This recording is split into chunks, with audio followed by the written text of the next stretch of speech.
तक अब मेरे से तैयारी नहीं होगी, 5-10 साल से कर रहे हैं, कुछ हो नहीं रहा है, तो ऐसी स्थिति में मुझे लगता है कि हमें इन चीजों से बाहर आ जाना चाहिए। देखो, या तो काम पूरे मन से करो या फिर छोड़ दो। मैं समझ सकता हूँ कि देखो, बहुत दर्द होता है इतनी सारी मेहनत करने के बाद में जब आपका सिलेक्शन नहीं होता या उम्मीद के अनुसार मार्क्स नहीं आते हैं, तो ये आसान नहीं होता है इस झटके को झेलना। लेकिन कड़वी सच्चाई यही है कि इस समय जो हुआ है वो आपको स्वीकार करना पड़ेगा, क्योंकि इस कंपटीशन के दौर में आपको मजबूत होना ही पड़ता है। यहाँ कमजोर लोगों का, कमजोर अभ्यर्थियों का कोई स्थान नहीं। यहाँ हार के उठने वाले मजबूत लोग चाहिए।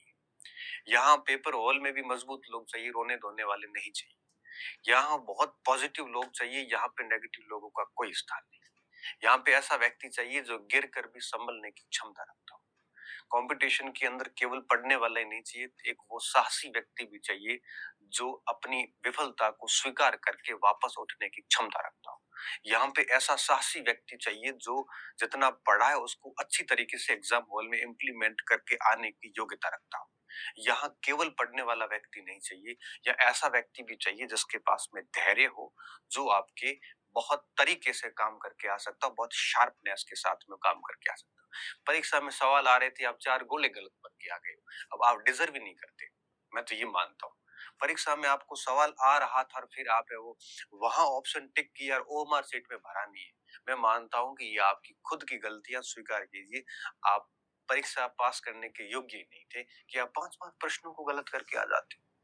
होना तो ये चाहिए कि आपको अगर 75% आपको आ रहे थे तो आप 76% मार्क्स लेके आओ।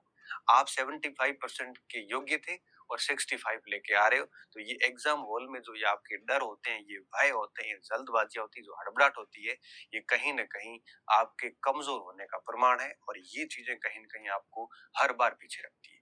इसलिए यहाँ तो इन चीजों को सुधारिए, और यहाँ फिर ये सब नेगेटिविटी से बाहर आके आप है वो अपने आप को इसमें रिफॉर्मेशन करिए।